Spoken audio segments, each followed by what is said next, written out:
crossings are now down 20% compared to last year.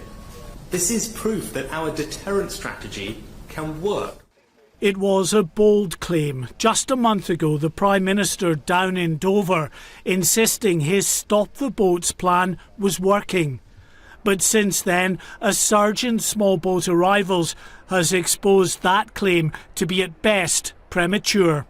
The latest arrivals at Dover Harbour come amid an improvement in weather conditions, which has seen more than 1,500 people brought here in just 4 days. In fact, the number of arrivals for the year so far has reached the 13,000 mark. That figure is the same as the 13,000 who crossed at this point last year. Maritime experts who know these waters well say the initial 20% reduction in crossings was purely down to bad weather and not government policy. Despite the clearly increasing numbers of Channel migrants, the Home Secretary has reiterated her determination to stop the boats. Well, the Prime Minister and I are absolutely clear. We've got to stop the boats. That's why we're working very hard to introduce new legislation. Last year there were 45,000 people who arrived illegally. It's costing us £6 million a day in hotel accommodation. This has to stop.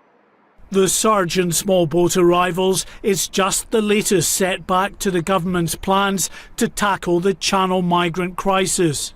The Court of Appeal ruled the deal to send some of those arriving to Rwanda is unlawful. And in Parliament, the Lords are continuing to block the progress of the government's illegal migration bill. Weather conditions in the Channel are set to get choppy in the days ahead.